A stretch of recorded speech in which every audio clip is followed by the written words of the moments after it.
Hello everyone, very good morning and good evening. Parminder this side.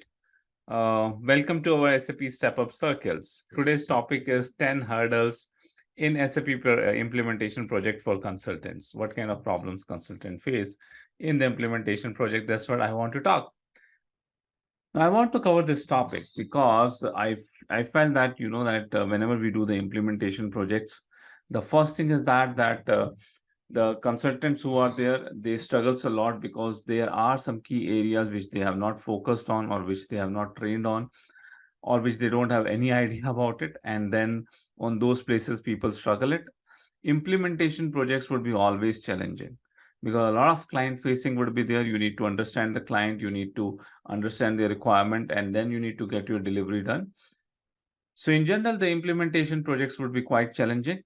Okay, I want to make sure that you know the key pointers from the today's session so that you can work on to the right area so that you don't do those mistakes, right? So the another thing why I want to do this session is that there are a lot of people out there who ask me that, Parminder, what is the fun of doing the SAP trainings? The requirement in the market is everybody wants the people who has experience and exposure to the implementation projects, right? And until and unless the exposure is not there, opportunities has not been given by the product-based companies as well as the consulting companies, or for fresher, the opportunities are very less.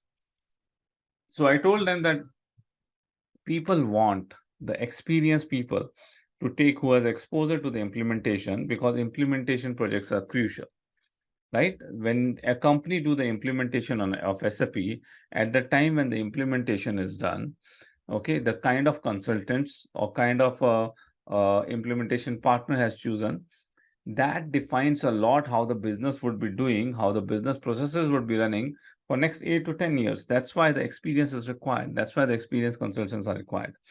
It's the same SAP product. You will be see a lot of success stories. A lot of companies have used those SAP products and they are generating success. They are able to use this product very well. But there are some companies who implemented SAP and they are not happy with SAP. They said, "Sare aadmi pareshan." After putting SAP, "Sare aadmi pareshan." Right? So there are the companies who are not happy with it. I know the companies which implemented SAP, and in some of the region they need to close the business. And one of the major factors they have given that why they need to close the business, because they implemented SAP and the resources was not able to handle the processes in SAP. So the same software, some companies are making success and some companies are not able to handle. So what is the difference? The only difference is the same product. The only difference is the way you do the implementation.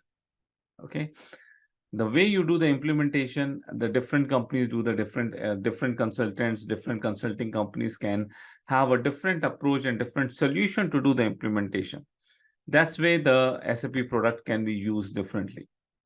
So it depends a lot in your company. It's not only important SAP is implemented, it's also important that how the SAP is implemented. Who are the consultant involved? Who are the implementation partner involved? What kind of resources, what kind of methodologies has been used?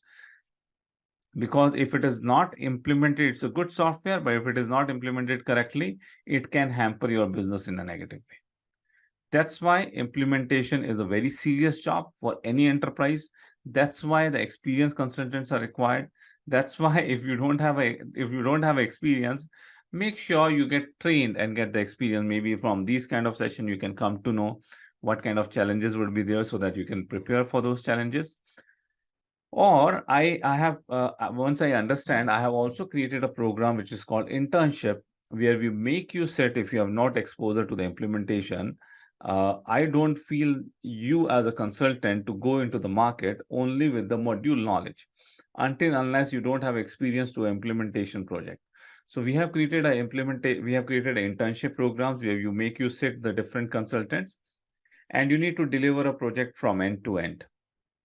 Okay, end-to-end delivery, you need to do it for a particular your module with the integration with another modules, so that you have exposure. At least you know that what activities, what documents would be required, and then you are a ready resource so that you would be able to go for, or you would be able to go and try the implementation projects, right? Because you know the seriousness, you know the what are the things required. So today's session also would be focused on that. But if you want a detail, a 3 months, 4 months program where you would be sitting and delivering a project, we have an internship project which is starting. Last time we did US healthcare. This time would be doing for some India rubber company, and would be starting from I think on 19th of October. We are starting that course, that that internship program. Okay, the link, if somebody wants to enroll, the links would be available over the chat if somebody wants to enroll for internship program, but I will speak at the last. So let's start with what are the top 10 hurdles. So I will be mentioning from my side, but before we start, I want you to tell me, because I know there are a lot of people are there in this session, and I know many of are the experienced ones, right? I want to know from your side, what is your topmost hurdle which you face in the implementation project as per you? Quickly, one or two over the chat. Would love to see your views. Okay. What are the top hurdles which you see into the implementation projects? Thank you. The answers keep flowing. Mamta started with the answers. Data migration. Mamta said, "Bhaiya, data the badi headache hai. Baki sab ho jata hai. This data is a big headache." Very true. Data conversion. Very true, Manoj. Data is a big headache. I also agree. Mahesh said requirement gathering. Business scenario knowledge. Good. Pratik said migration. Samnendra said gathering of business requirements. Okay, that's a problem. Pratik said enhancements. Yeah, standard solution we know, but enhancement kahan karne hain, what places we need to do, we don't know. Neha said the testing. Testing is open document upload, data migration from the business is one of the headache. Data migration. Most of the people agree here, data is a big problem. Data. Again, data. Wrong configurations, customized solution, cutover activities, master data cleaning. Thank you, Cutover. Thank you for flooding it with the information. So you already have a lot of information. What I would be doing is I would be reconfirming with the examples your information, and I will just put it into a structure. But you have mostly here and there all the information with you. Okay, so we'll start with the first hurdle. Business understanding. What I feel, when you are going for an implementation project, and in my career, 17 to 18 years of experience, I have handled 20 different projects, not the end-to-end implementation. End-to-end implementation, I have done around 8 or 9, but as a solution architect or as a solution architect or as a consulting advisory, as a reviewer part, I have been part into the multiple projects. As a SME, I have been part into the multiple projects. One thing which I need to understand and which you need to also understand, we are consultant. We call ourselves as SAP consultant. And then with SAP consultant, we add boss. I am a sourcing and procurement consultant. I'm a manufacturing, I'm a PP consultant. I'm FICO consultant. I'm a BAP consultant. But, and especially this is very, very much important for the people who are into the functional stream. Apart from them, there is also divisions. There can be a business which is into the construction. There can be a business which is into the electronics, sales of the electronics. There can be a business which is the financial services. There can be a business which is food manufacturing, consumer goods, steel industry, chemical, pharma. So different industries you would be doing the implementation, right?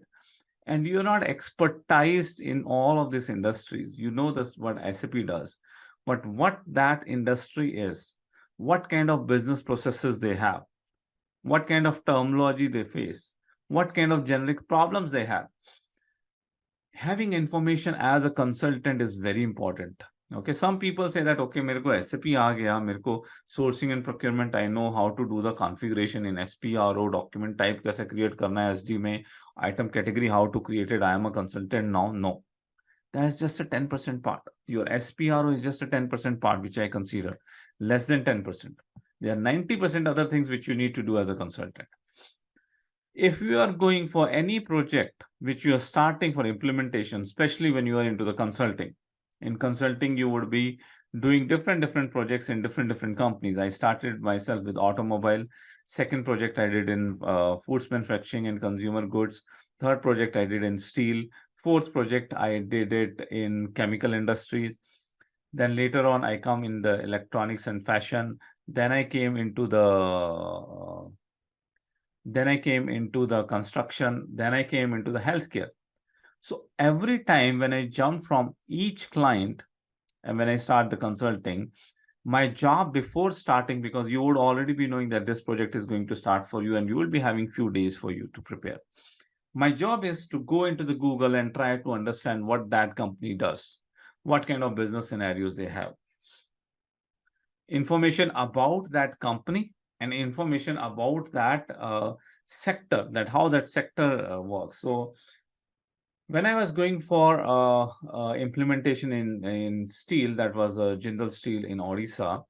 So just before 2 days, I was sitting and searching that what they do. I came to know they produce the steel coils. I went into the YouTube. I watched the videos that how the steel coils is produced.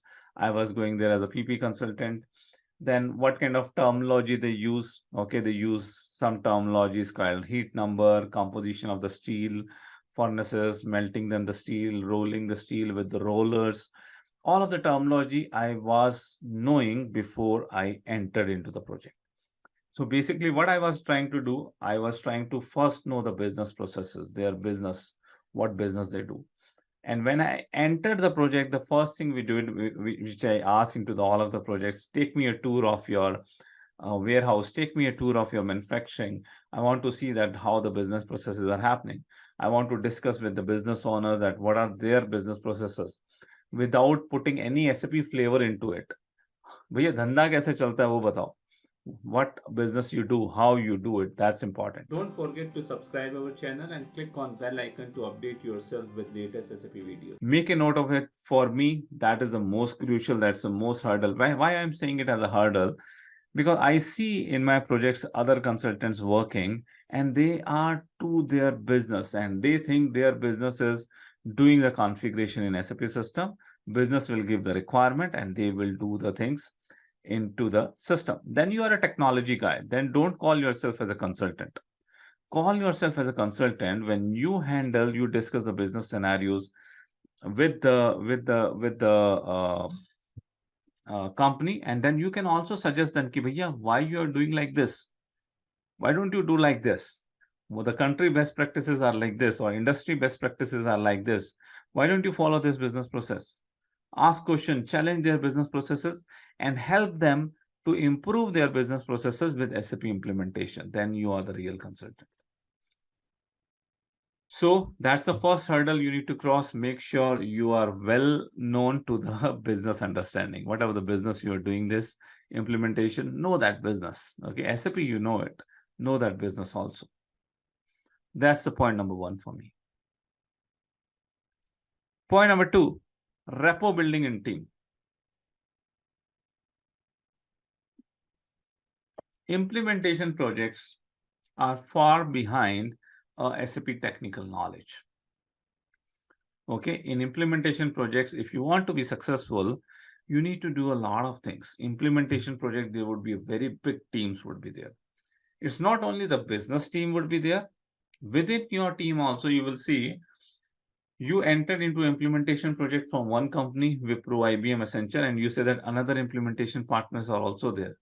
One implementation partner has a team, they are doing testing, their internal core team is there, they are handling some part, business team is there, core team member is there, Cutover team is there. Multiple different teams would be there. It's very big. If you're jumping into the Fortune 500 company, it would be around the globe, a big structure would be there. Okay, so whenever that's the thing I feel that is missing into the consultants. They don't work initially. When they get into the project, they fail to develop a rapport. Generally, these implementation projects, the Fortune 500 implementation projects, once it start, what do you think? How many years in a global Fortune 500 company, how many years it will take to do any implementation, or how many months? Quickly answer on the chat. How long an implementation would be? Pratik said 18 months.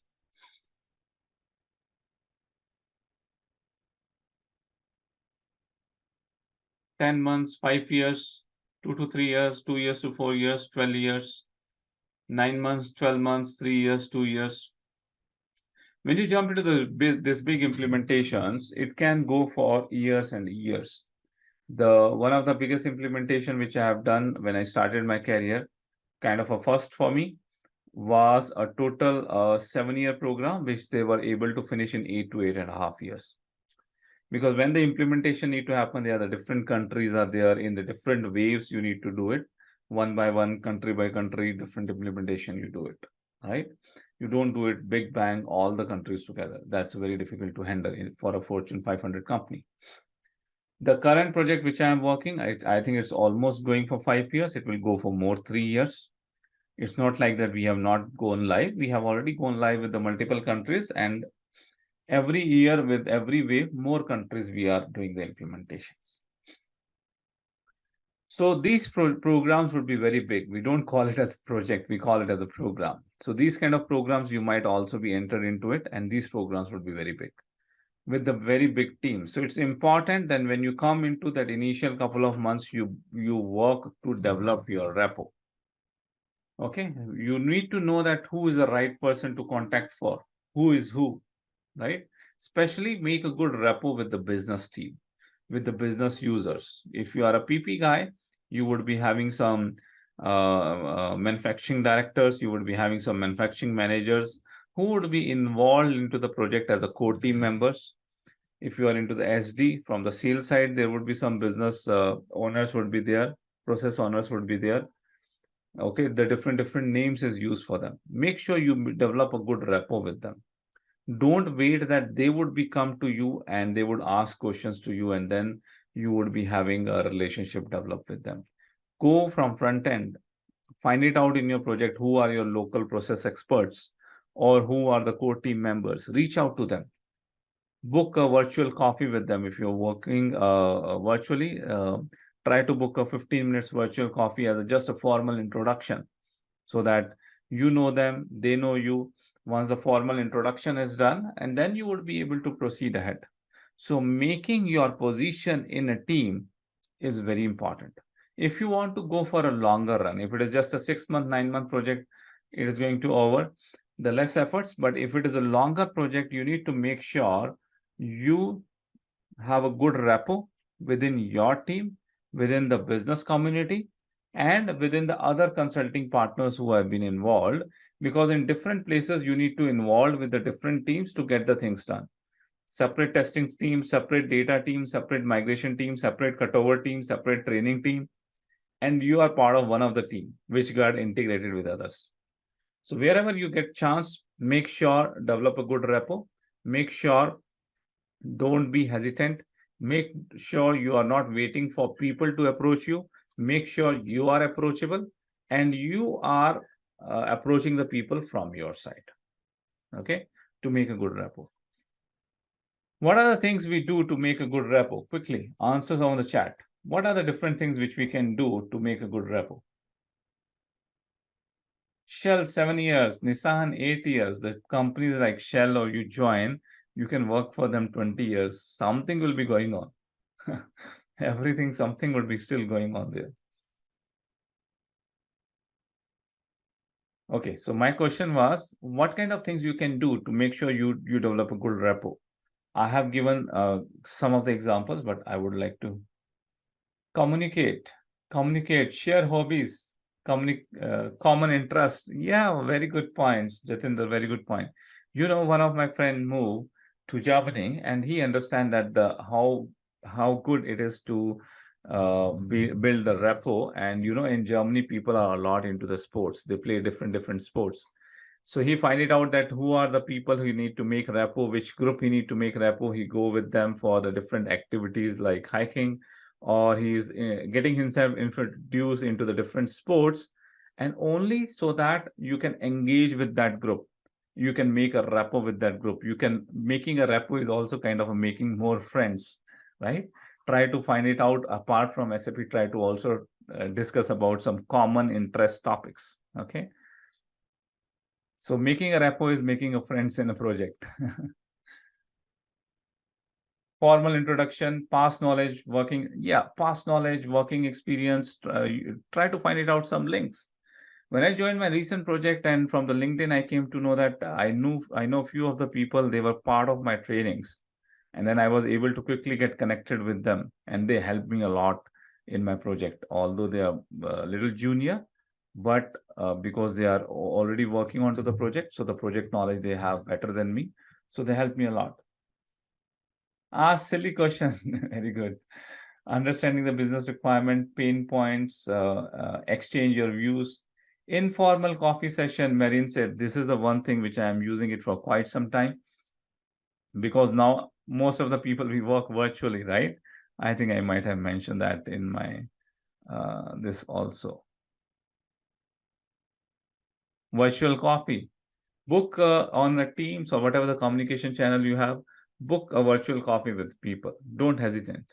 And don't discuss about SAP. Discuss some generally what you do, what is your background, what is other people's background, and try to do a video conference calls as much as possible.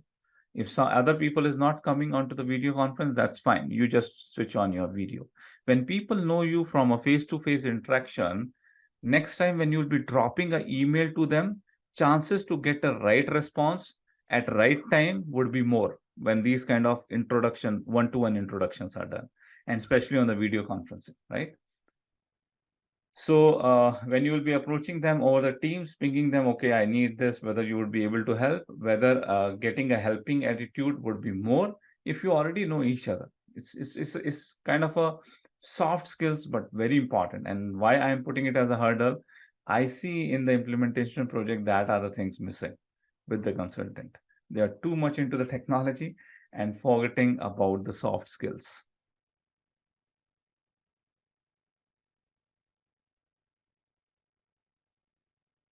Virtual meetings, yes, that's are the key things. Networking within the team, okay. Team gathering, whenever the team gathering is happening, team dinners, team events are happening, don't miss them. Try to attend them. And you can also, if you are into a certain position, you can also try. I do that things. I spend a lot of money from my pocket. My key users, my core users, many times I take them for a quick dinner or a quick lunch, okay, and that is the best time you can make the rapport. Okay, spending a money from your side, taking them for a coffee also, or a quick evening snacks or a quick dinner, okay, from your side. Don't think that the company will give me money, then only I will spend. Your rapport is in your hands. When you increase your rapport in your project, the chances of getting a better opportunity also increase whenever it's a big company, big projects. And when you are into the team lead kind of position, these events are very important. Make sure if you are into the lead position, frequently do that events. Okay, that helps everybody to come together. And if you are a team member, whenever these events are happening, don't miss them. Okay. Make sure you know who are the team member, who does what. In the recent project when I joined, there are so many team members. I need to create a mind map, which team, who are the person, what does they do. I created initial 1-2 months. I just, whenever I know the people, I just put them onto my mind map so that I know who are the people and who does what. So these are the top 2 hurdles. I see these things are missing into the consultants. That's why I am putting it as a hurdle. Point number 3. Point number 3 comes for the business requirements.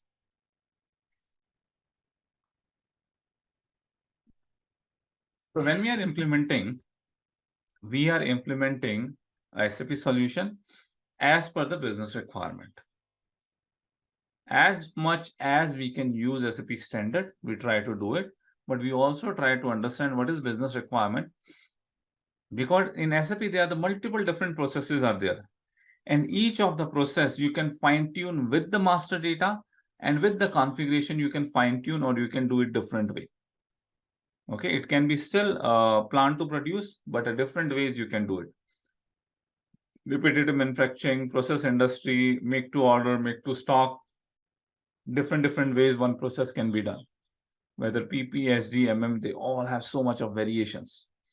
And this master data fine-tuning and configuration fine-tuning, you can also fine-tune the process as per the business requirements. And there would be some things which SAP would not be able to fulfill, and we will need to do the enhancements. So gathering the right business requirement and the correct business requirement in a current way is very important. It's very important that we are good to correct the business requirements.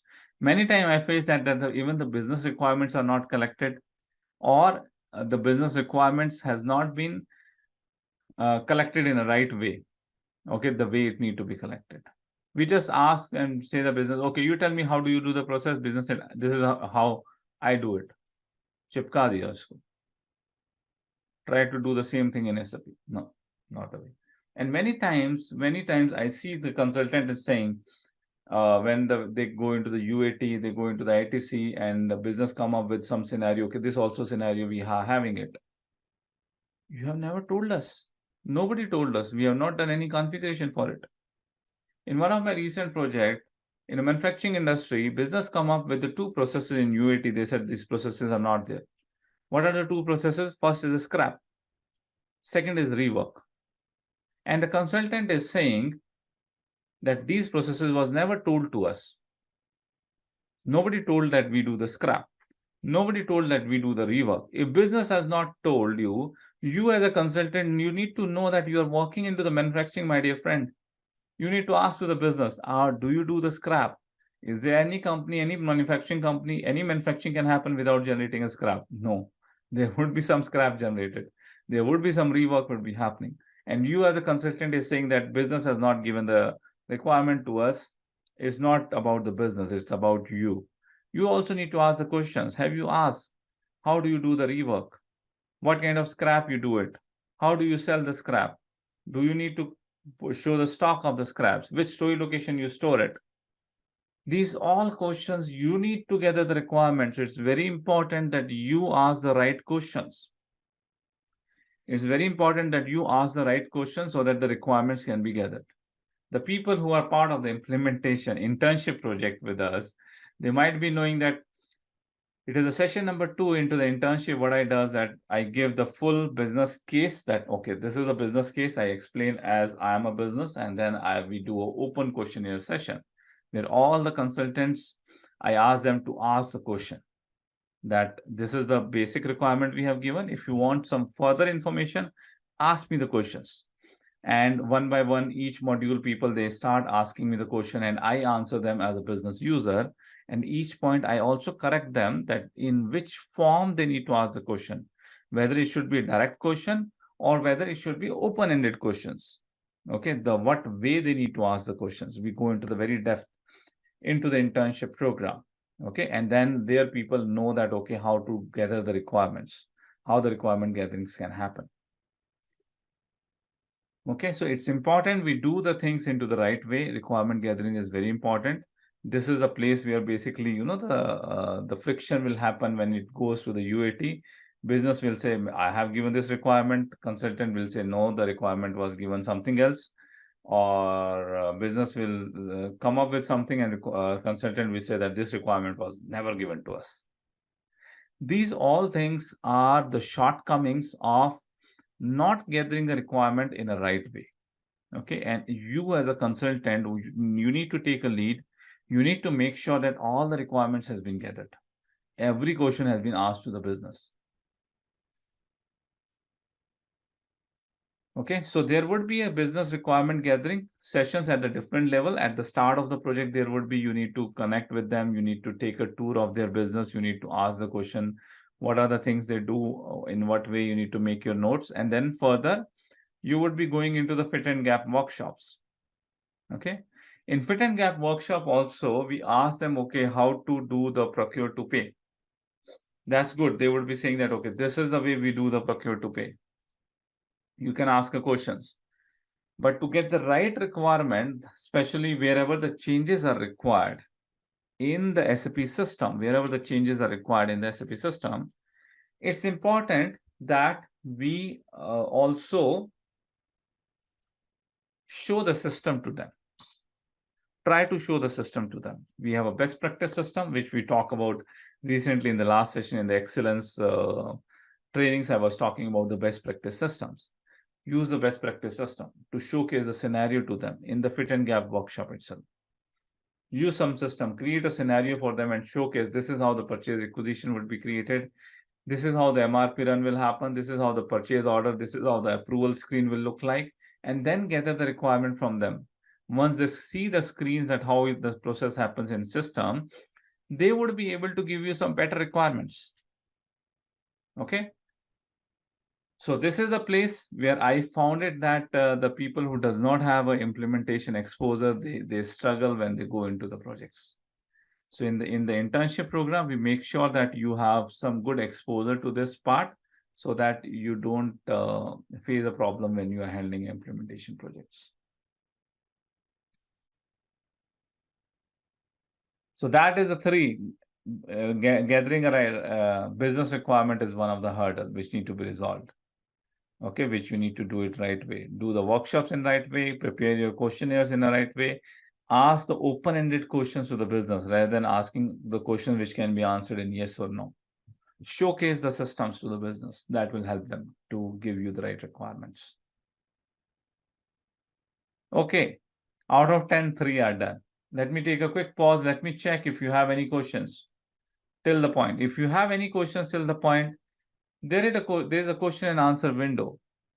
Type your questions there in a Q&A window. If you don't have any question, I want you to put in the chat NQ. I want you to put NQ in the chat.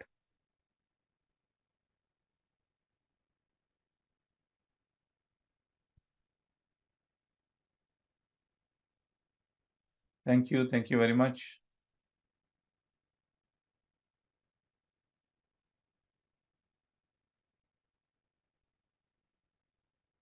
Jatinder has a question on career migration. Jatinder, just wait till the last. We'll have a quick discussion.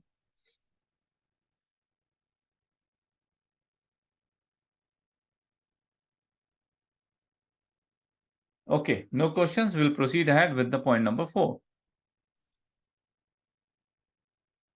Solution in business. Okay, Pratik has a question. In business requirement, what is the role of gap? In business requirement, what is the role of gap? So what will be happening? This is the workshop which we are doing. We call it as a fit and gap business workshop. So SAP has a process and your business is following a process. Whether the business process can fit into the SAP standard process, that's a fit. But if it cannot fit, the SAP process cannot fit directly into the business process, then there is some gap. Okay, that is a gap where basically your SAP process is not fitting directly with the business process. We need to fill the gap. So we need to note it down all of the gaps, and to fill the gaps, we need to do some specific configurations. And sometimes we need to do the specific developments where the ABAP need to develop the code. Now, business ask a kind of a report from you that with that report, they are having a SAP system, and from that SAP system, they have some specific user status in the sales order. So they want to see that what is the contract created, what is the sales order created, what is the ATP status for them, what is the against that, what is the purchase requisition created, what is the purchase order created, what is the inbound delivery created. All the things they want to see in the single report. That kind of report is not available. That kind of report is not available. So that is a gap. Okay, that gap can be fulfilled by writing a code, by developing a program and creating a new report. Okay, so that would be gap. Gap need to be identified, and gaps can be filled by the configurations. Okay, sometimes the gap can be filled with the configurations, and sometimes for the gaps there would be some RISE-UP Ws would be there. Okay, we need to develop something, we need to do some enhancement, we need to create some form, we need to create some report, ABAP developments would be required. That is how the gap is used. That is the role of gap.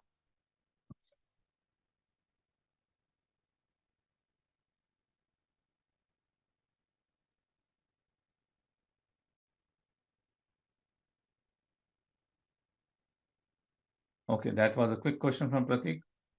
I have a question from Nikhil Nair. If in fit and gap, the business users are only asking what they are doing in the Excel sheet, business user would be asking what they're doing into the Excel sheet, right? Now, this is very good question which Nikhil has put it up, right? So I always say that, that the right requirement from the business comes when they actually see the SAP, when they actually start using the SAP. Because unless they don't get the exposure to the tool, they would not be knowing that what things can be done with the tool, what kind of answers they can get with the tool. Okay, so that is the thing which need to be understand, how the shift need to be happen when it is a lot of things into the Excel sheets and they need to shift to the ERPs, right? So to do that, it would be a difficult path, which I am telling it to you. But what we need to do is getting a best practice system. Make sure that some scenarios are working into the best practice system. And in your explore phase or into the discover phase, give that access to the business user and ask them, okay, start using the SAP system so that they can try to do the things in SAP system. And we can show them the benefit of doing over the things into the SAP. Okay, that kind of things, if we can do it, and with the leadership team, if we can do it, they will be able to understand what is the benefits, the global benefits for SAP compared to Excel sheet which they are doing it. Okay, when they are working onto the Excel sheet, they are looking for the ease of operations, right? There also sometimes we also develop few things, we call it as a utility program, so that SAP standard, there would be multiple steps they need to do it. Okay, and we sometimes develop a utility program so that they would be able to easily do the transactions in the system, kind of an Excel way. That kind of things also sometimes we do. Whenever we feel that, okay, there are too many steps, we need to simplify it, we create a utility program for them. Sometimes we create an Excel upload, sometimes we create Excel downloads. So a mix and match need to happen to reach to the right solution. But that is one of the very biggest challenge. A lot of business wants the way the Excel does. Okay, so that can be fulfilled by telling them that what are the global scope of SAP, how what kind of benefits SAP can deliver, which Excel sheet would not be able to do it. And there are many things which SAP is very easy to do it and will not be able to do it in SAP that easy. But some cases we try to fill the gap by giving some utility programs.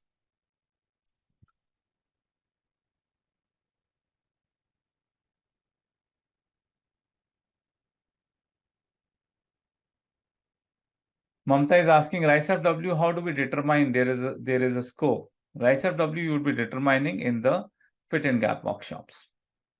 Fit and gap workshops, you would be making the list of the gaps which you are identifying. Then you will be brainstorming onto the gaps and identifying which gaps can be fulfilled by the configurations and which gaps would be requiring a developments. Then your RISE-W list will be coming up from the gap.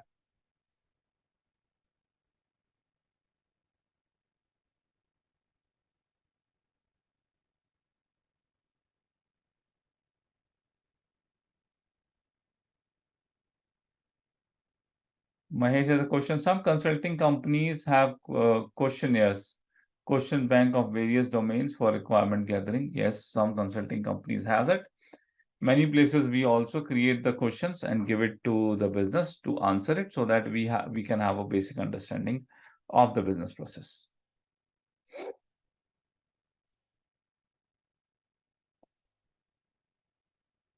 Many places these questionnaires would be created as a project specific, company specific. Especially in the rollout projects, once you have already done the implementation, you are jumping from one implementation to the another implementation.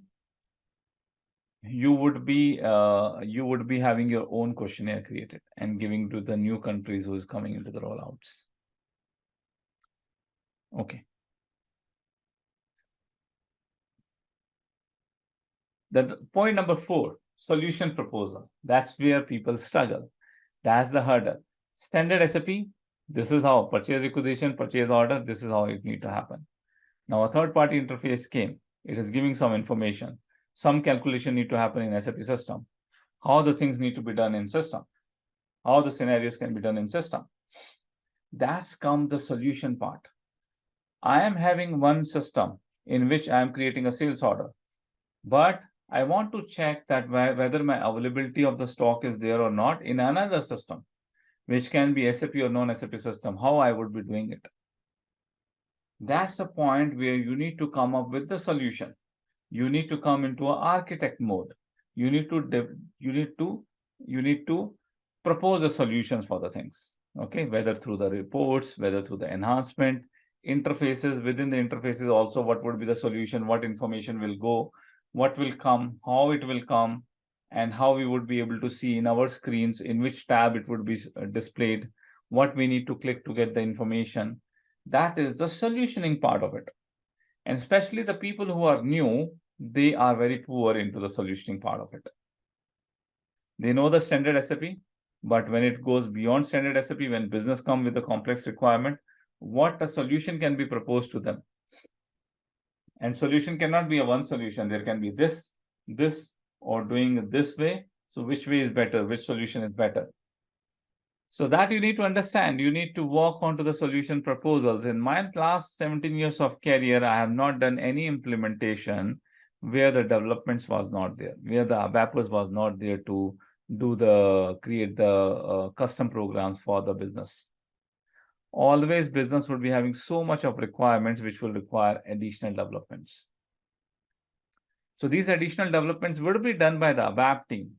But before it goes to the ABAP team, you as a consultant, you need to drive a solution. That what should be the solution for it? Having a deep discussions with the business and prepare and propose a solution. Okay. So this we are doing in our internship programs. We are giving the business case and we are putting specific things into the business case where some things can be resolved by some specific business process from SAP with some specific configurations which you need to do it. And in some cases, additional developments would be required. For that additional development, a solution need to be proposed. So that exposure also we give into the implementation so that you go into the solutioning phase, that once some gaps have come, what should be the solution for it? You should be able to identify it.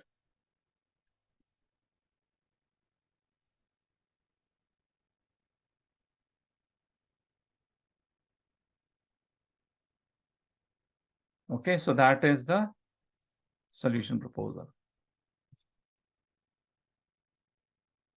Custom developments. After the proposal, you need to get your custom developments done, right? This is the place where a lot of challenges people face, that how the custom development would be done. What kind of things we need to do? What is FS? You need to prepare FS. What is functional specification? What is technical specifications? What is the unit test documents? How it need to be done? What kind of things we need to discuss with ABAPers? What kind of workshop we need to do with ABAP team? What kind of information need to be shared between technical team and the functional team so that the things can be developed? So whenever it comes to the RICEFW, RICEFW, report, interface, conversion, enhancement, form, workflow, which is additional programs which need to be done by ABAP team. That's the place I find that the consultant who does not have exposure to the implementation, they get struggle. It's a problem for them.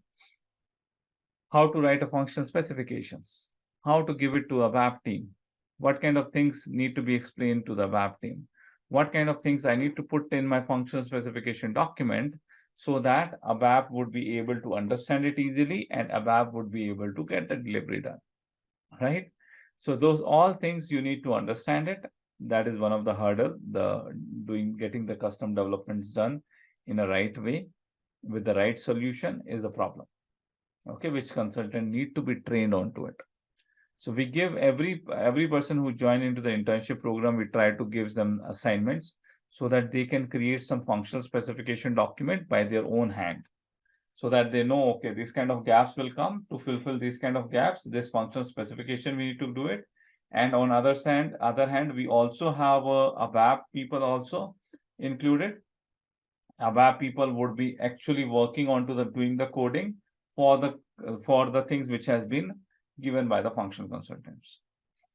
And this hurdle, I find it more to the technical consultant than the functional consultants. Because what I found that the technical consultant, when they learn the ABAP and when they come into it, they only know the ABAP, they only know the syntax, what need to be done. Whether it's an enhancement, what business requirement is there, which object class they need to do it, where they need to write the code, they always struggle. Which tables need to be used, how to read a functional specification, how to understand the specification, what kind of questions need to be asked to a functional consultant, and how to do the development, how to test the development, making sure it is right, and then delivering back to the functional team. Both consultants struggle a lot if you don't have exposure. Technical consultants also struggle. Functional consultant also struggle. So what I do in my internship programs, I make them sit together. A ABAP team would be there, functional team would be there. Functional team would create a requirements, functional specification will give to the ABAP team. A workshop will happen between them, exchange of information so that ABAP knows what functional team require. Functional team understand what has been given to ABAP. ABAP do the developments. In between, they need some test data. They come back to the functional consultant. They ask, and then the full development has been done. So we take it to the full development life cycle of object. So that is important. You understand how the custom developments would be done. In a lot of interviews, this question would be asked. Do you know how to write a functional specifications? What kind of custom developments have you worked on? Have you worked on interfaces? Have you worked on reports? What kind of enhancements you have worked for? These are very common questions which will ask to you if you're going for an interview for an implementation project.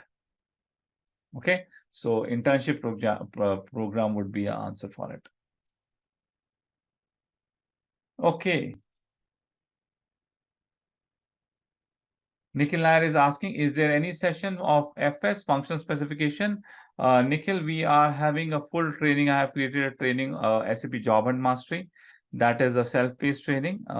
In the SAP Job and Mastery, I have a full section of functional specification. I have completely taking one example of my project. I have completely explained all the phases, all the documentation, and it has a full segment of functional specifications, which I have explained in that segment with the reference of FS documents also.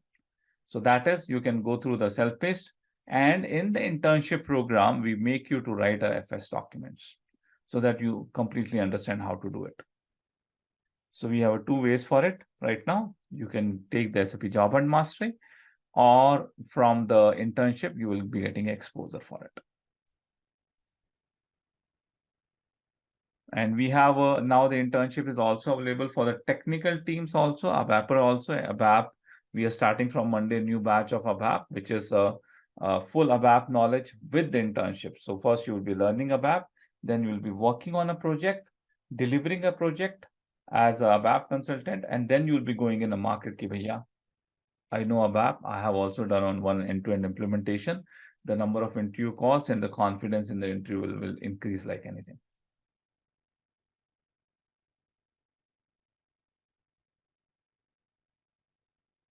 I'm at the point number 5, and it's a good time to have a quick break. But before going to the break, what I'm going to give it to you is this link.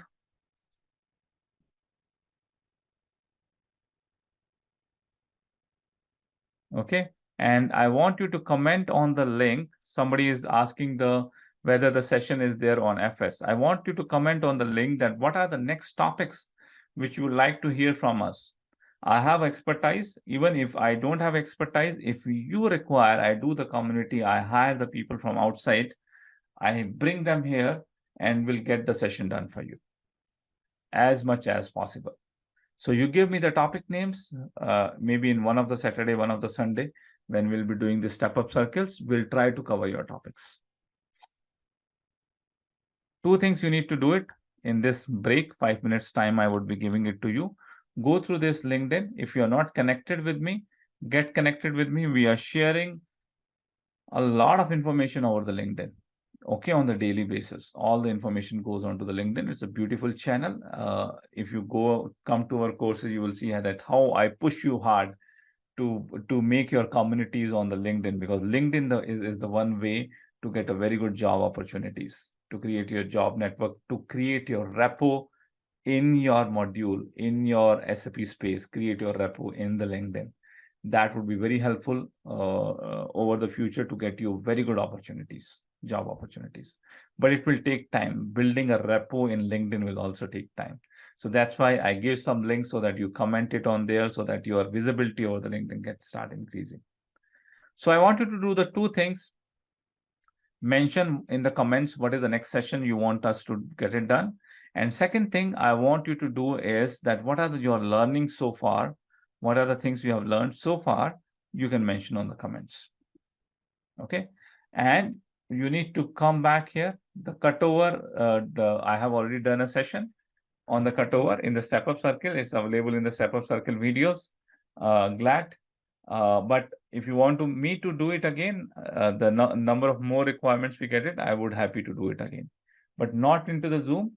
Mention that in the LinkedIn comments.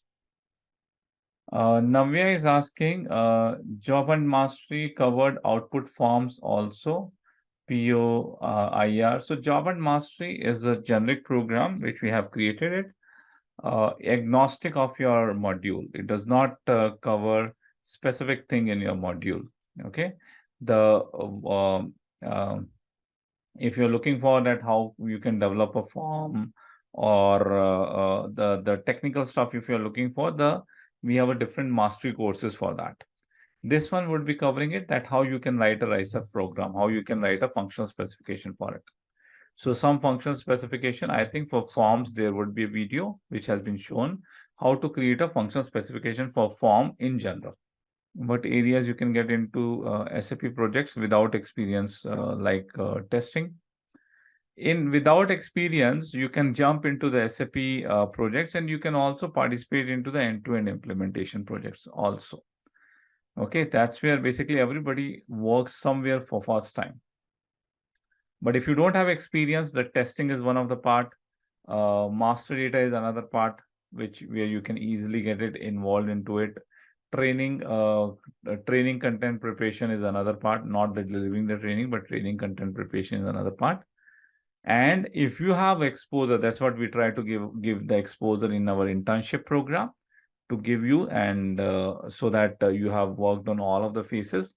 Once you have that kind of exposure, even through to the internship, you would be able to participate as a full functional consultant in implementation program.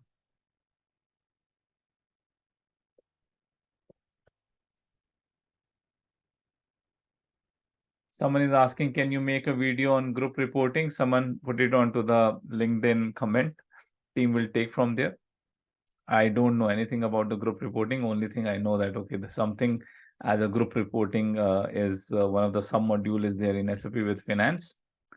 But I can try to bring some expert, and I have a finance expert who knows the group reporting, to do one of the session in the step up circuits. If I get this requirement or request from multiple people from doing a session on the group reporting, I would love to do it by taking an expert from outside.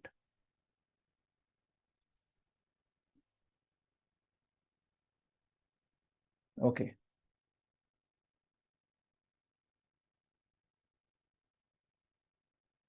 Okay, let's go ahead.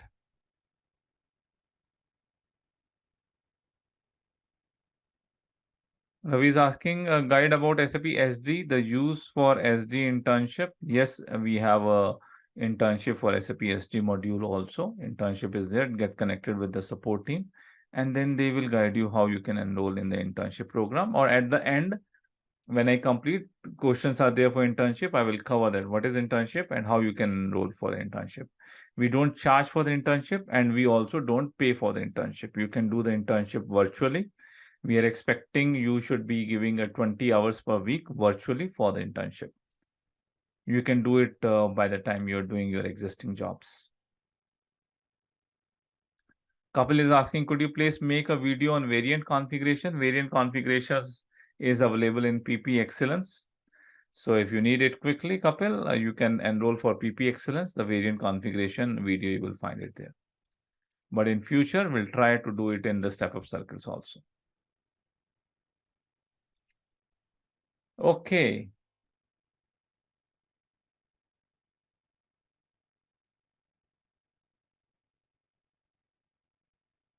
Okay, Shubham is having some question related to joining the internship. Shubham, just hold on. I will take you at the last. I will have a discussion with you, and then I will answer your question. So let's go back into our part where we have discussed the 5 points. Let's also discuss the remaining 5s quickly. Data, your favorite topic, right? When I asked at the start of the session, what are the hurdles you see it? You all mentioned data migration, data either, data other. I 200% agree with you. I 200% agree with you. Data is the most difficult thing to do it. Handling a data is very difficult.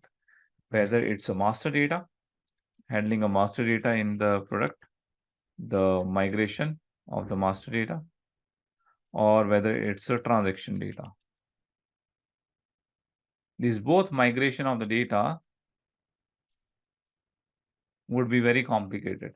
Don't forget to subscribe our channel and click on bell icon to update yourself with latest SAP videos. What tools you need to do it, how to collect the master data, because when it comes to data, doing SPRO configuration is 10 times easier than collecting a data and uploading a right data and migrating a data.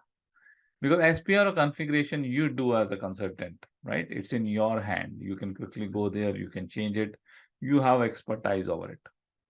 But when it comes to the data, a single data for a material master itself, you would be having 40 to 50 stakeholders which will be involved. For the raw material, for finished good, for semi-finished good, for trading material, for spare parts, for stock item, for non-stock items, for service items, so many different things, different people, and there also finance is involved, planning is involved, manufacturing team is involved to give the data, sales is involved, multiple team will give you the data. All of them need to be combined, then load into the system. And before loading into the system, you need to also make sure that the data validations are done, the data are correct. That requires a hell lot of efforts. In one of my projects, I remember, I was working as a solution architect and suddenly they found it that the data is the one which is creating a lot of problem. And then they requested me to leave the solution architect part and jump into the data migrations to support the data migrations, because that is the part which is where the roadblock is coming and we are not able to do the testings because the data are not available. Data has not been submitted.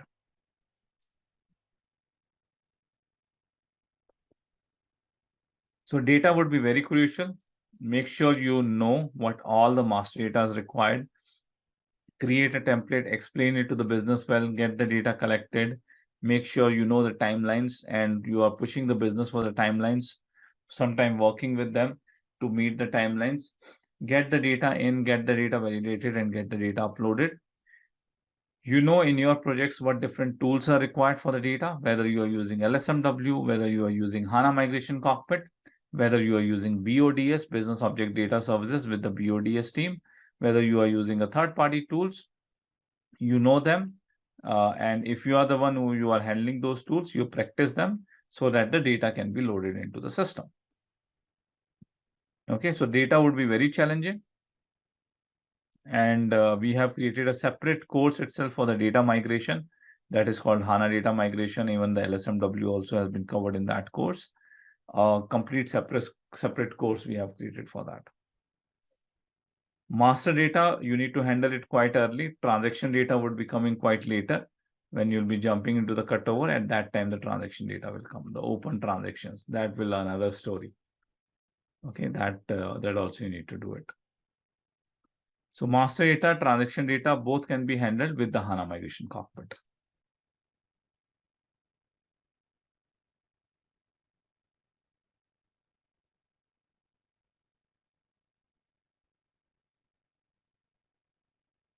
So make sure you have a good hold on the data. Make sure you are not neglecting the data. Make sure you are doing a full dress rehearsal for the data. Make sure before in the cutover you are loading a lot of data. You have tested your programs well beforehand. You know how to collect the data, who would be submitting it, who would be verifying it, who would be giving a sign off, who would be uploading it, and who would be doing the verification after the upload. Those all things as a consultant, make sure you are aware of that process.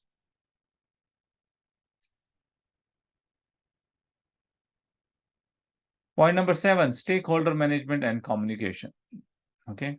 This is also important. Make sure you are good into the communication, because in the implementation projects, 80% of your work is somehow related to the communications.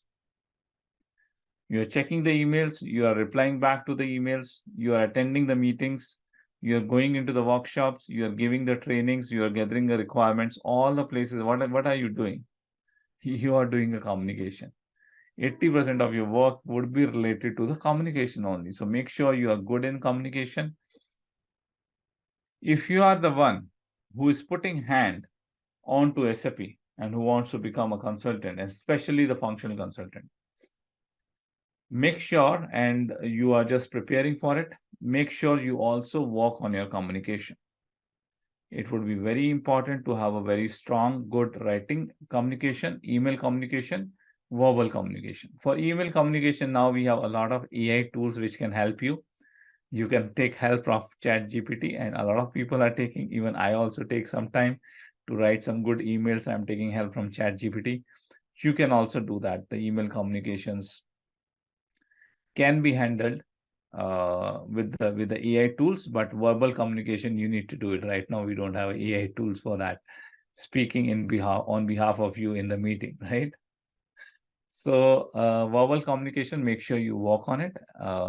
Communication is one of the things, whether you work on SAP implementation or any another part into the corporate world, a good communication, a good speaker would be always helping you. So I always suggest the people that by the time you are developing your technical skills, also work onto the soft skills.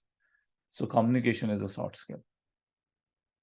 Not only the communication is the speaking, the English is not only the communication. They are the very good English speakers are there, but they are not able to deliver the message in the right tone, in the right way.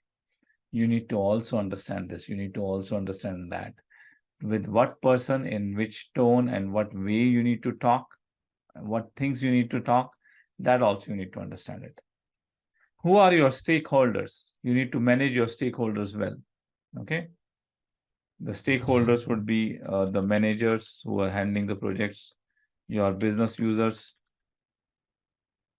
especially your UAT sign-off people, the people who would be signing off the UAT. Make sure you have a good rapport with them. Make sure you are involving with them. You are involving into the multiple things. You are communicating them over the emails, what are the things happening, so that they are keep engaged, so that you can get easily your UAT sign-off. So you should be good into the stakeholder management. You need to make sure that you understand who are your stakeholders, who are the business users, who are the people who will be approving the UATs, who are the people who will be signing off your business blueprint documents. Have a good rapport with them. Communication and stakeholder management is very much related to each other. You will be doing communication to manage the stakeholders. So I have put it into a single bucket in the point number 7. I would be quickly coming for the question and answers. People are putting the question and answer into the question and answer window. I can see them. I'm not neglecting them, but keep them putting it. Let me quickly cover this point number 8, 9, 10, and then it would be question and answer session. You would be able to raise your hand. Even I would be able to give you access to unmute to answer your questions.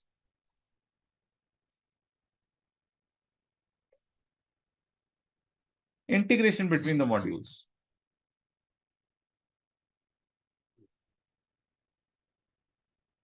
That is the area which is the most gray area. I know the people know their modules, but whenever it comes to the integration with the other modules, that's a place where the things got stuck. In all of the phases, in testing also, the things will get stuck there. During your explore phase, when you will be working on to the design part, there also, where the integrations are there, Those are the very poor areas which will be handled. We understand those part and we try to build a strong integrations with 2 ways. Now we have started, we always start our mastery batches together, SD, MM, PP, FICO, all the mastery batches which started together. And we do a lot of integration session. For example, we are having tomorrow evening, we are having a session between MM and PP on the MRP. That how the MRP is integrating, how the planning is integrating between MM and PP module. Then we'll be having a STO integration sessions. We'll be having a account determination integration session between MM and FICO. That in the last couple of years, we have introduced in our mastery courses. So if you join our mastery course of SD, MM, PP, FICO, you would be doing your sessions, and on add-on, you need to also jump into the other module session to do the integrations, where you would be knowing that how the modules get integrated with each other. That knowledge is very much required because that's the place where the design would not be proper when it comes to the integration. It's your area, your module, it would be good. People would be knowing. But whenever it comes to the integration between the modules, that is the place which will be having a weak design. That would be the weak points. So make sure as a consultant, you know the integrations. You know that how your module get integrated, what are the processes which get integrated with the other modules. In internship also, we put a lot of focus onto the integrations. We want to make sure that the different consultants are there, and we give the processes like STO process, batch management process, which are the integrated processes. We try to give it so that you have again a good exposure in the internship on the integration between your modules and other modules. Exposure to cutover. I have put it a cutover here into the hurdles because cutover is the area which is very crucial. In my few of the projects, when I do and go back and analyze कि भैया कहाँ पे गलत हुए हैं, where the things we went wrong, and I found one of the biggest implementation which I had done in the one single rollout, 18 months for 7 countries. All went well, only one warehouse which got struggled. It was a third-party warehouse. Why it got struggled? They were not able to give us the stocks in a correct way, which storage bin, which batches are there. That stock in the cutover, they were not able to give in a correct way. And they messed up. We need to stop their operation for 2-3 days. We need to recollect the data of the stock, and then we need to adjust all the stocks after go live in the system. That was a cutover misfall. I did one of the project for Jindal, a steel giant, and then there also at one part of the project we got struggled with one of the manufacturing plant, where basically they have not stopped the operations during the cutover, and we were asking for 2 days of blackout, and we were assuming they are under the blackout. But as soon as we came for the go live, they have done so much of production, all the stocks went up and down, nothing is matching in the system. Again, a lot of good work has been done, a lot of custom programs, a lot of business requirement has been met. But if you don't do the cutover in a right way, in a correct way, business would be in a big trouble, big trouble. Right? So that kind of many examples I have seen in my short career of 17 to 18 years of consulting. And you might be having your own experience. That's why I'm saying that cutover is very important. At least you should know what is cutover, what kind of things we need to do it in the cutover. Cutover cannot go wrong. If the cutover goes wrong, business would be heavily impacted with that.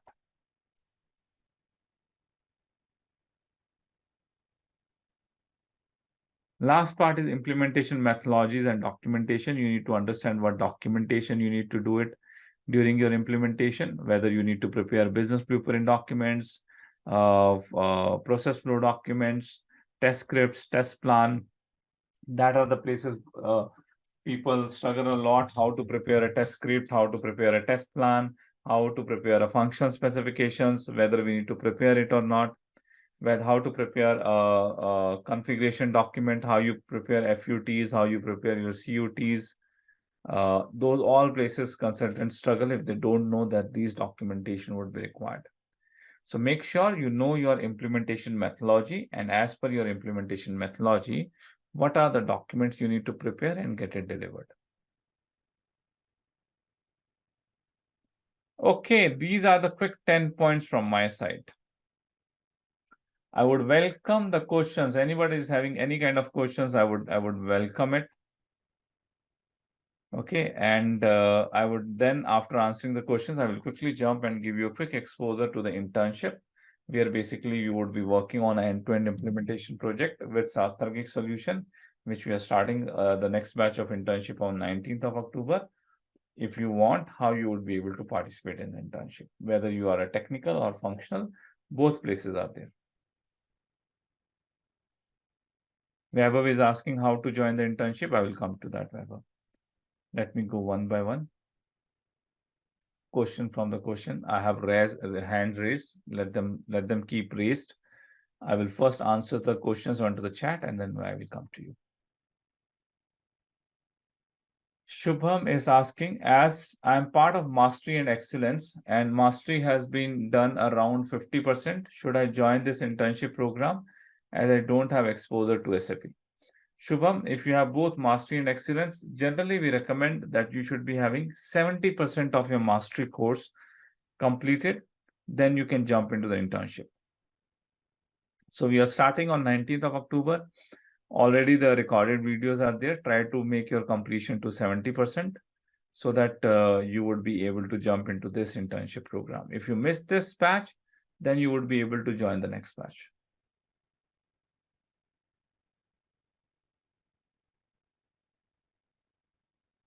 Mamta is asking, what is your suggestion on the data verification for VECO, VPO, MSENG, since it has a huge volumes in the legacy system?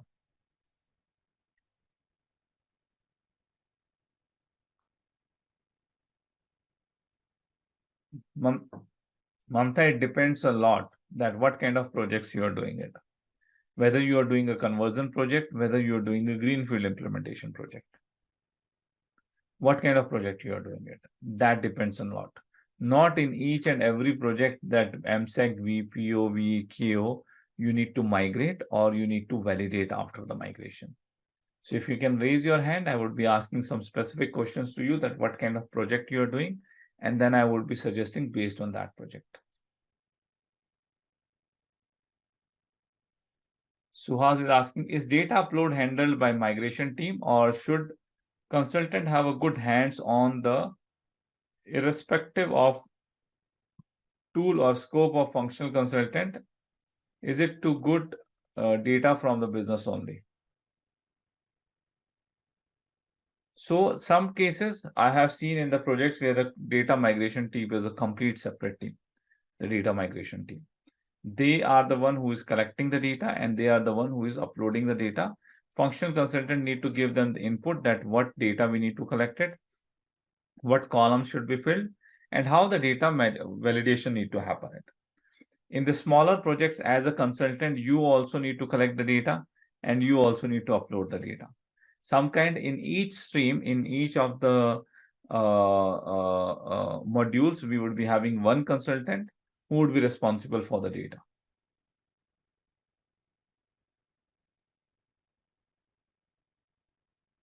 Okay, so different projects, the different scopes would be there. If you don't have a separate master data team, consultant would be the one who would be collecting the data. Consultant would be the one who would be validating the data. And one of your stream member would be uploading in the system also.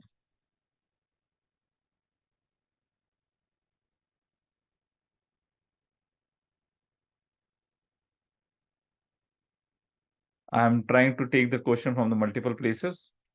How to join the internship? Okay, let me answer it. Many people would be having this question, how to join the internship.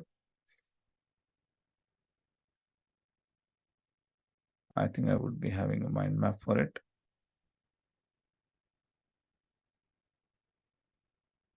So who can do the internship? I have talked a lot about the internship program, but who can do the internship? If you are fresher, if you are non-working professionals, it is must to do the internship because that is what you will be giving experience to you. Okay. Any working consultant, anyone is in progress of getting trained on and one of the module would be able to do the internship. What is prerequisite to do the internship program? You need to have a 2 bundle courses from us. You need to take one mastery and one excellence course from us of one module SD, MM, PP, FI, CO, ABAP. And then you would be able to participate into the internship program. Okay. We don't charge for internship program. Internship program is complimentary. But 2 bundle access you should have from us.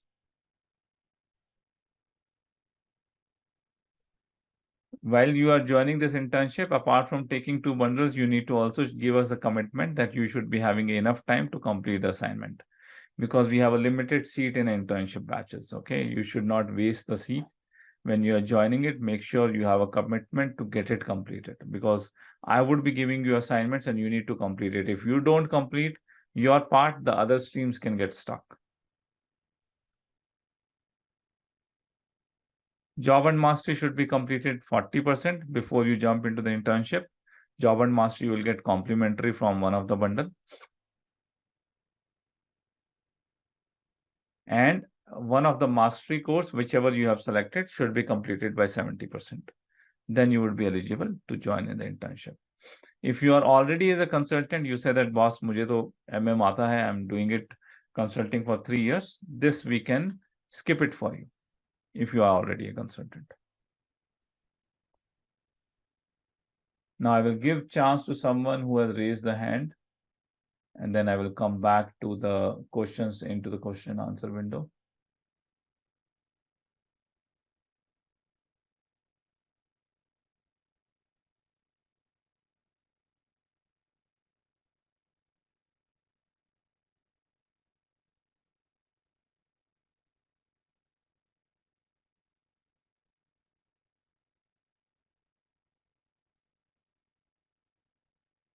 Okay, Jatinder, you go ahead first.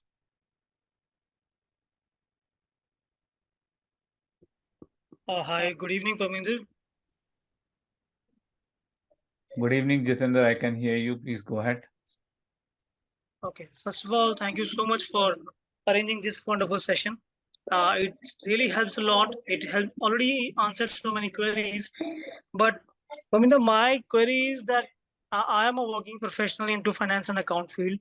It's been around 14 to 15 years I'm working, but I'm working as an end user and I'm using SAP HANA as of now. So wanted to know that if I am interested to migrate my career from an end user to a consultant, then from where do I need to start and what are the roles available for me? And as we can understand that at this age, nobody wants to take a hit on their salary as well. So I am also keen to know, would I be able to draw at least the current salary which I'm drawing right now without taking any hits? And you need to tell me what is the approx salary which you have. That's around 13 lakhs. Okay.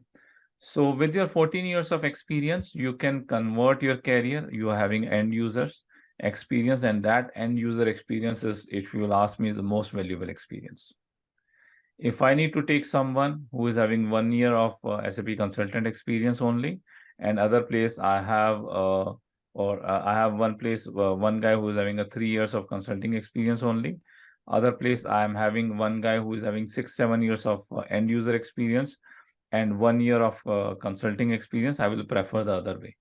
I will prefer the guy who has end user experience because when you work as end users, you know all the processes in the business, that what processes need to be done in the business, what is the business problems, and you already know the SAP processes. So what you need to know on top of it, the processes which is not used in your company, plus the master data behind it and the configurations behind it, and how to do the implementation projects. Okay, how to do the implementation, how to work as a consultant. That is the additional things you need to know. Then you are actually an end user is 50% consultant. I always say a core team member is 70% consultant. Okay, you just need to fill the bridge. That bridge you would be able to fill it up with the start would be, you need to start it with our SAP S/4HANA FICO mastery course, you need to do the mastery first, and then you need to do the excellence. And once you do the both, you can also do the, once you enroll for the both, you can also participate in the internship program. In this process, I would be asking, full guidance is there to prepare your CV, and I would be asking you to, we would be asking you to a little bit manipulate your existing, it's not a fake experience, it's called the manipulation, right? You need to manipulate a little bit of existing experience, show it as a core team member. Right now, you're working as an end user, just one step ahead, show them as a core team member, which you have worked. Level 1 support you have done. And exposure, how to do it, we'll be giving it to you through our internship programs and through the job and mastery course, which is past part of the mastery bundle. With that exposure, you would be able to start at the same package, little less, or if you can show the 3 years of consulting experience, even if you can start more than the 13 lakh. The value prepared, the value participate into the internship program, that value would be able to showcase some experience, and that value would be able to rise ahead with the higher salaries. Okay, so with your salary package, with your experience, little low, same, or little higher, you can start, totally depend on what kind of experience you are showing it. Core team member, little low or same. If couple of years of consultant experience you can show it, you can even start with higher. Thanks Okay, thanks for clarifying it. Yeah. sure. I'm now going into back into my question and answer window. I have a question from Ishwinder. For S/4HANA, which is the most commonly used master data migration tool, mostly being used by consultant nowadays. For S/4HANA, HANA Migration Cockpit. For bigger projects, BODS, Business Object Data Services, that is used a lot. These two use a lot. LSMW also, people are still using it. It's still working, although SAP does not recommend, but a lot of places LSMW is also in use. So these are the three key tools, Ishwinder. Don't forget to subscribe our channel and click on bell icon to update yourself with latest SAP videos. Dattare is saying data migration part is missing. Data I have covered, Dattare. I have covered in one of the hurdles. Data handling or data migration I have covered here.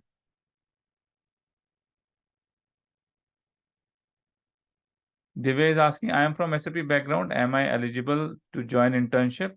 Divya, we have, when we asked the first time internship program 3 years ago, when we asked for the application, we got more than 10,000 applications, right? So we need to put a criteria. There are the multiple things why we have put it the criteria, because of so many people who are interested into the internship. So we want to give the internship to the students to give the preference to the SastraGeek students to fill the seats from there. So that's why we are saying the SastraGeek students who has part of the 2 bundle courses, Mastery and Excellence, we are giving complimentary. So if you are a SastraGeek students, you have taken a 2 bundles from us, then you are eligible for the internship. If you are already a SAP SD as a consultant experience, you are having it, you would be able to straight away start the internship in the upcoming batch. If you say that, okay, you need to first complete the mastery, then whenever you complete the 60 to 70% of the mastery, the next internship batch you will be able to join.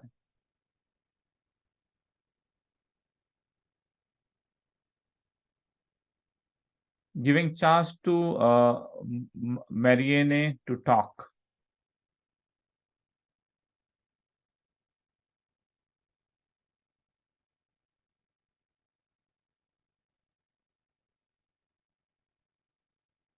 Yeah, Marianne, go ahead. You can unmute yourself now.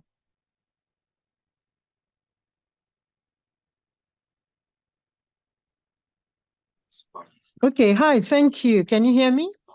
I can hear you. Please go ahead. Okay, excellent. Thank you so much for your very interesting session. I wrote my question because I didn't know if it would be too long. But basically, I'm in the world of SAP. I was certified in ECC quite a while ago, over 20 years now, and I've been doing training since then, which I enjoy. But I want to go to implementation now. So how would you advise me? Which of the courses do you think I should do so that I can move over to implementing to the beginning of the process? So you are into the 20 years of SAP consulting, but you are into a support project, is it? Yes, training actually, training.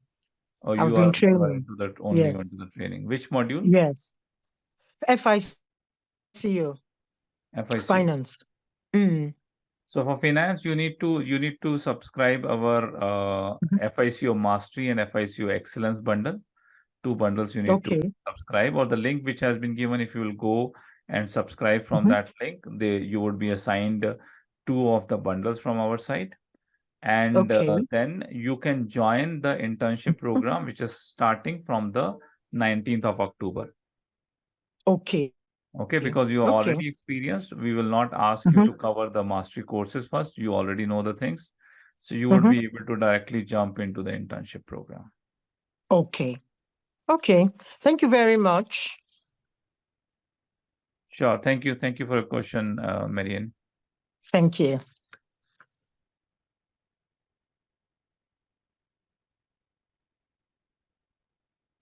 Nikhil is asking, internship link shared shows enrollment fee of 707, but you mentioned it's no cost for information. I am currently enrolled in PP Mastery. Please clarify. So Nikhil, that course is not for the internship. That course is for the two bundles you would be subscribing. If you are already taken a PP Mastery bundle, you can drop an email to support team. Then you can either you can take PP Excellence or you can take QM Mastery bundle, so that you would be able to eligible for the internship. If you already have a PP Mastery bundle, you can take QM Mastery, or you can take the PP Excellence. Then there is no need to pay that fee. You have already do that. It's basically fee of the two bundles together.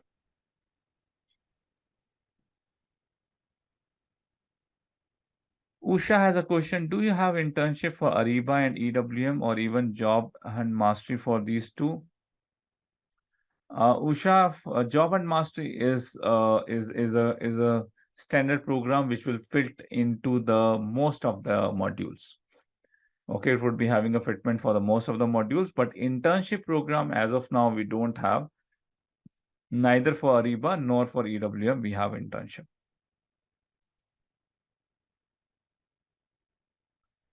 Akshay Bharti is having a question. Require information regarding ABAP internship. ABAP internship, you need to hurry it up, Akshay. I want you to join the tomorrow session. Also, if you are going for the ABAP internship, please provide the information. Aman, please provide the information to Akshay. Okay, support team is giving you the information for ABAP internship, Akshay. Suhas is having a question. What is FUT and CUT, which you mentioned in the documentation point? FUT is called functional unit test document. Okay, and CUT is called configuration unit test document. So once we prepare the functional specification, after the functional specifications, we also need to make sure that we have a test scenarios in the functional specification. These are the 5-6 scenarios are there. Those scenarios need to be tested. So your development team, or sometimes development team is a combination of functional and the ABAP consultant, they would be doing the FUT. Once the development is done, a document would be prepared where all the different scenarios would be tested and document in a document with the screenshot. That is called FUT. CUT is if we are having a requirement of a specific configuration. Let's say there is a requirement to create a new item category in SD. Then configuration would be done to create an item category, to determine the item category. And with the different scenarios, we need to create a CUT document, configuration unit test document, to showcase that this item category can be used in the sales order or can be determined in the sales orders. So that is configuration unit test document.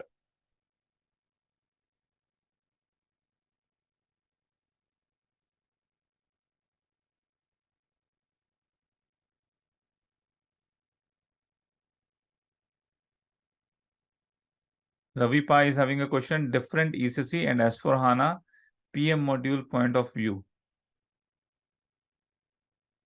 For PM module, we are starting a training. It is starting in the month of November, Ravi.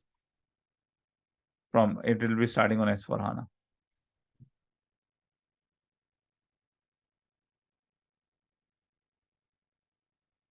Jatinder is having a question.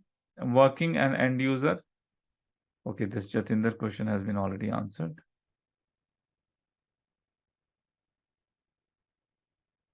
Nikhil is asking, is there any recorded video of previous completed internship program of PP? Nikhil, we have all the recordings are there. Okay, when you enroll for it, you also get the recorded.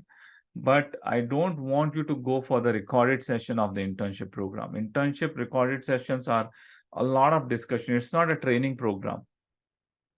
Training program is SAP Job and Mastery, where I have trained you that each of the how you will be preparing a functional specification has been trained in the Job and Mastery. Internship program, I would be giving a business scenarios to you. We'll be having a brainstorming question and answers. I would be giving assignment to you. You would be presenting your assignments. I would be cross-questioning you. All this stuff would be there in the internship program. So the real benefit of internship program is joining live and doing the things with your hands on. Going through the videos would not be much help. If you want to go through the videos, SAP Job and Mastery is the course which you can go through that will give you the full implementation exposure in the recorded videos. Team, please provide a link of Job and Mastery to Nikhil. Yeah, Saurabh, please go ahead with your question. You are able to unmute yourself now. Hi, Pravinder. So I think Neha has already asked a question like, when is the training program, like training starting? So I think Pravinder has, informed that it is starting on 19th of October, that is 8 p.m. IST.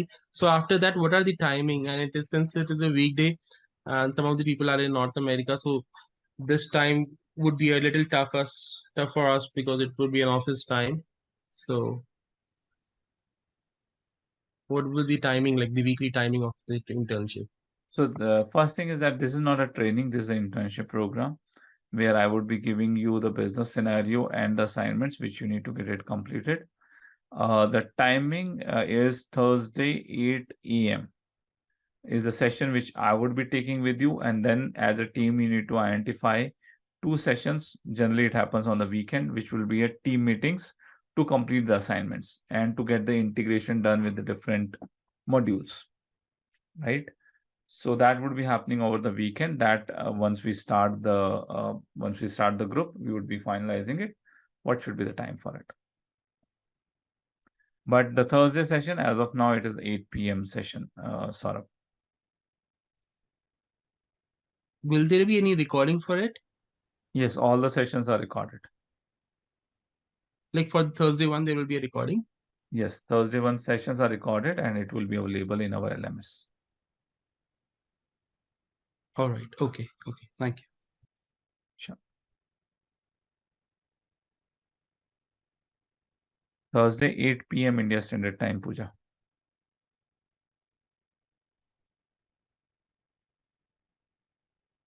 So next internship batch is starting from 19th of October. That was Shubham. Kapil is asking, what is involvement as a functional consultant in auditing phase? What is involvement as a functional consultant in auditing phase? Okay, what audit phase you are talking about? Any specific audit phase you are talking about, Kapil? If you can raise your hand and I will give you unmute access so that you can explain me in detail. Any specific audit you are talking about?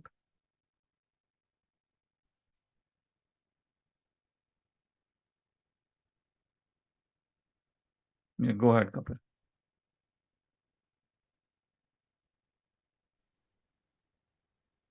So, sir, I'm asking about after preparation in SAP implementation project.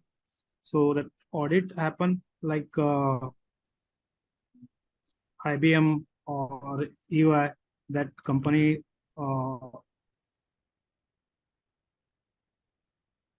You're talking about the project audit of the implementation, right? Yeah, project audit. Oh, got it, got it. I was thinking that whether you are asking the finance audits or No, the no. logistics supply chain audits. No, So that, what happens when we do these projects, right? And later on, there is an audit happen for the project. whether the project has been completed in a right way or not. And it can also happen before the go live also, the audits can happen, right? So as a functional consultant, our role would be there that we prepare all the documents as required by the project methodology, and it should be available in the drives. The proper documentation should be available because the audit would be happening for the documentations. You should also be having all the approvals, all the sign-offs, all the function specification sign-offs, all the business blueprint sign-offs, all the UAT sign-offs should be available properly and documented. That should be properly available on the given drives or onto the solution manager. Okay, that would be the role of a consultant to make sure all the documentation are been done and it's available properly in a place. Got it, Kapil? Okay, sir. Thank you.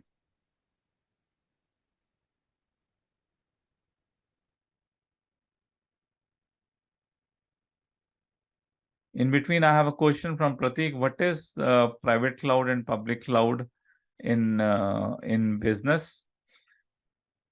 Pratik, private cloud is basically where you are having the same on-premise system as for HANA 2022 or as for HANA 2023.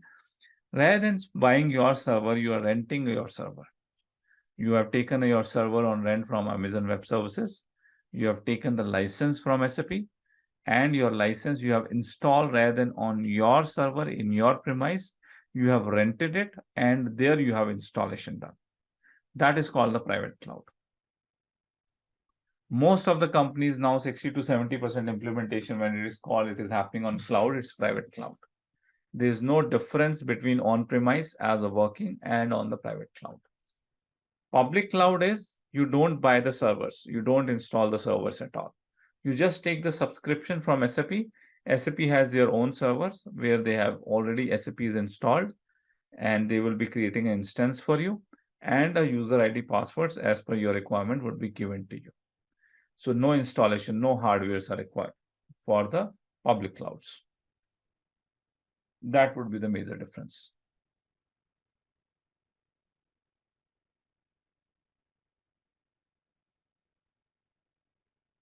Usha is having a question. I understand that Ariba classes are starting soon. How much should I have complete to join Ariba classes? As such, there is no linkage, Usha.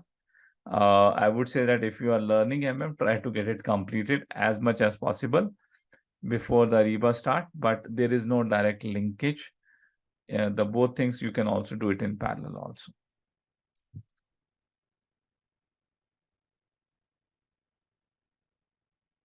Ravi is having a question. I'm working sales and marketing now, want to switch into IT in SAP SD. So Ravi, you can do that, and to do that, you will require a course for SAP SD Mastery course. You need to do it to switch your career, SAP SD Mastery Bundle. Team, please provide link to Ravi for SAP SD Mastery Bundle.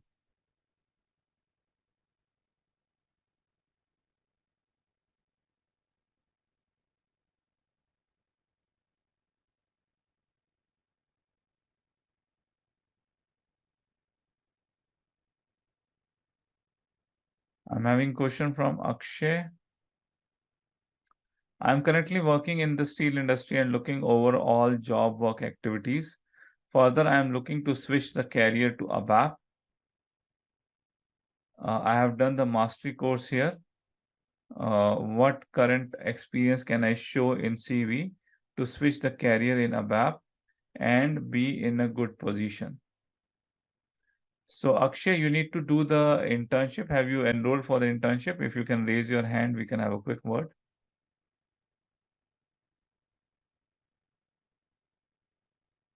And go ahead, Akshay. I'm enrolled for the internship. You have been already enrolled Yes, sir. in the internship or not? I have enrolled, sir. I've taken 2 bundle courses and I have enrolled. Yeah, if you have already enrolled, then once you complete the internship, you can show 6 months of experience in SAP implementation project as a BAPR, and with that experience, you would be able to go forward. Okay, sir. From tomorrow, I guess the internship is going to start. Yes, tomorrow you can join it. And if you're already working in a company, then I would be, once you do the internship, I would be having a quick call session with you, and we will see that whether with your existing profile, we can put this internship experience by doing some manipulation and showcase a 1 to 1.5 year experience at least in a BAP. Okay, sir. Okay, fine. Okay, sure.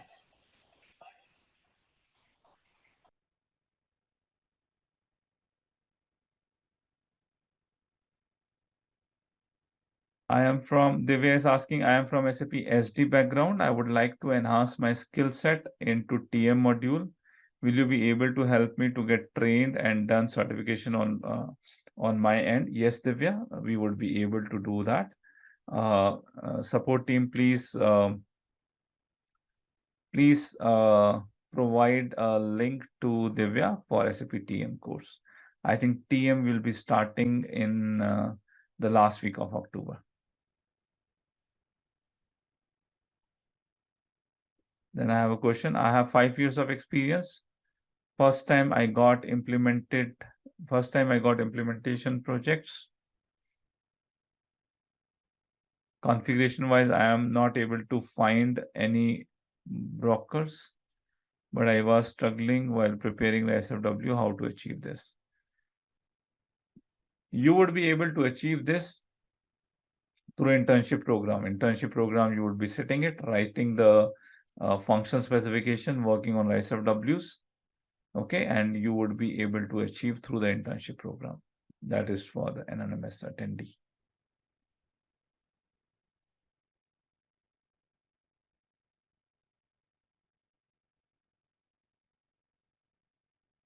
I have a question from Vijay. Experience more than 5+ as a super user MDM, but don't have implementation project experience. I am MM Mastery student, 40% completed, want to become MDG consultant. Now trying to do parallel with the SastraGeek self-learning video mode. Should I try implementation or wait?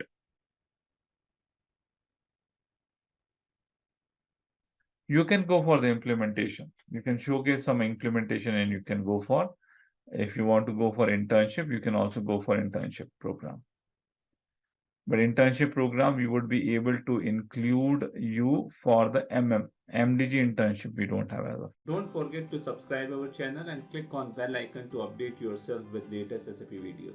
Jitendra is asking, are these mastery bundle belongs to the online recorded sessions or instructor-led trainings? All the bundles which we have given, the bundle includes the instructor-led trainings, not the recorded sessions are also there. Recorded plus instructor-led, both are there in the bundle.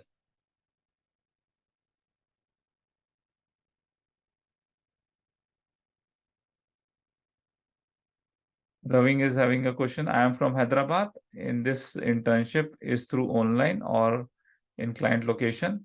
This internship would be happening online virtually. All the internship, full internship program would be the virtual program.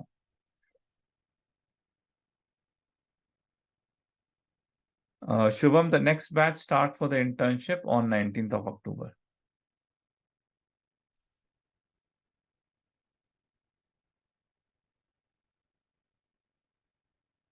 Does SastraGeek provide SAP experience letter or arrange for gap? No, we will be providing you 6 months of internship experience letter if you do internship with us.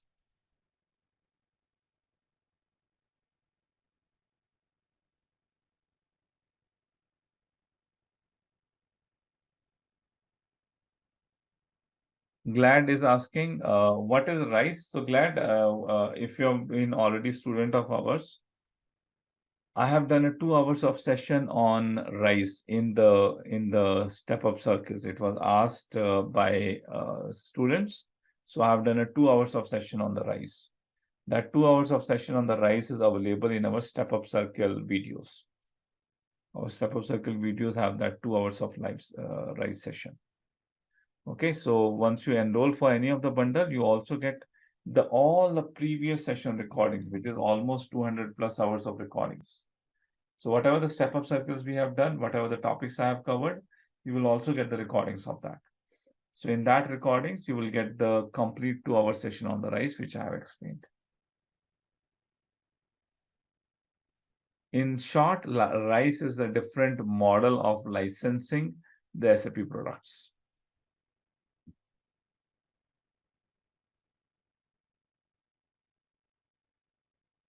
Yeah, Saurabh, please go ahead. Go ahead with your question. Okay, sir. Sir, like as you mentioned, like in order to attend the internship, we should have done like 70% of mastery and excellence. So I think how like there's a high chances me and Pooja would be missing out the Thursday session just because of it is happening in the office hour. So how we would get to know that we are enrolled, or what we have to do to get ourselves enrolled in the internship? We already got the access. I think I'm not sure about Pooja, but I have got the access to internship course. And what next course of action is required from my end? No, you will be getting a meeting invites on to the 19th October session. Would it be possible for at least to join you joining the 19th October session?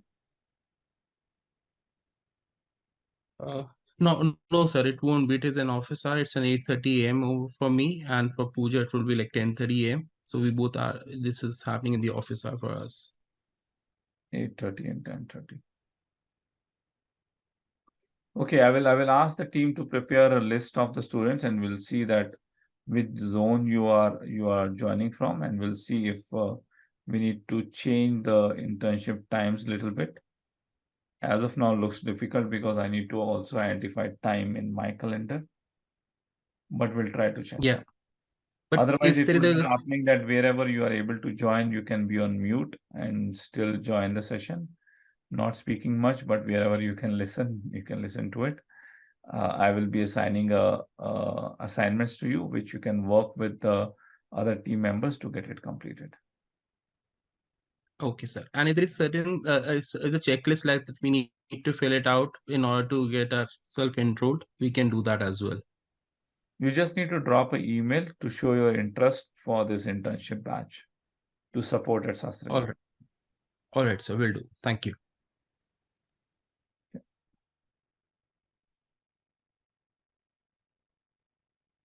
Usha is asking, I'm looking to learn EWM also along with Ariba, apart from understanding of all MM process. Should I also have very good configuration experience for EWM?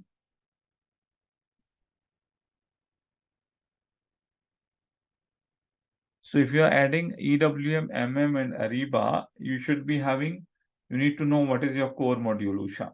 If you said core module is MM and Ariba, that configuration knowledge should be good. But if you are saying EWM is your core module or the primary module, then EWM configuration you should know in deep. But if you say that you know your core modules are MM and Ariba, then those configurations you need to know in deep. And then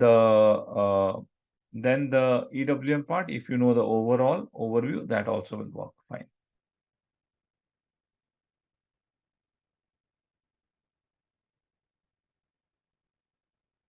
Chiranjit is having a question. Do we need to complete anything from Excellence Bundle in PP for the internship? As such, you need to complete the PP Excellence also, but it is not mandatory for the internship.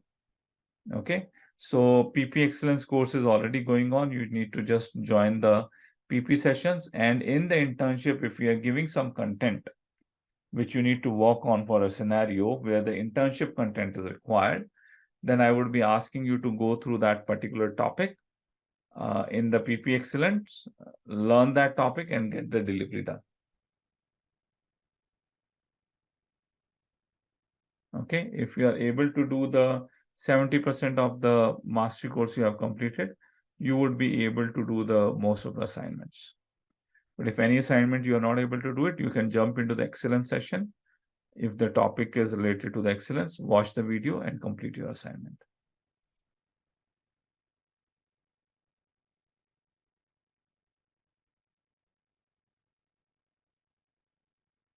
After October, we'll be starting November, December, January. November, December. In January, our batch will be finishing. February, we will try to shift our server. So at the end of February, we'll be starting the next batch after October.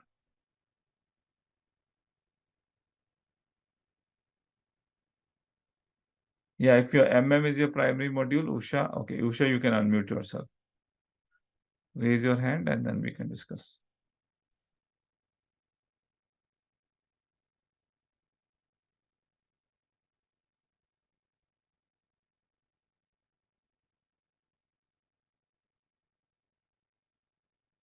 Akshay, do you have still any question?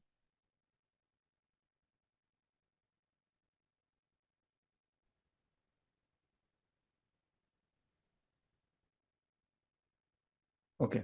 So Usha, if you saying that the MM configuration, and if your primary module is MM, then you should know the MM configuration also. But if you say that mostly you're showing your primary module is Ariba and you know the MM, then deep MM configurations are not required.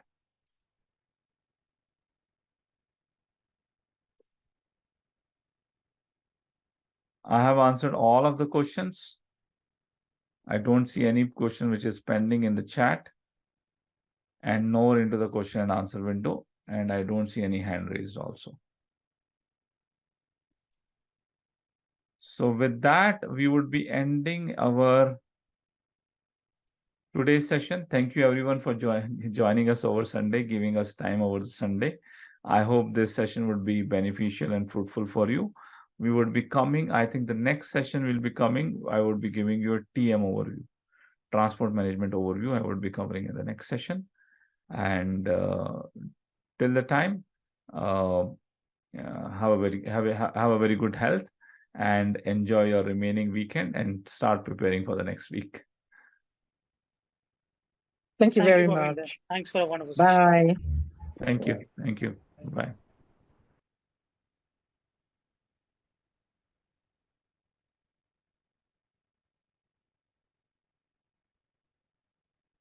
I have just one question. Do you have any fictional project in internship? Yes, the internship project would be simulation project.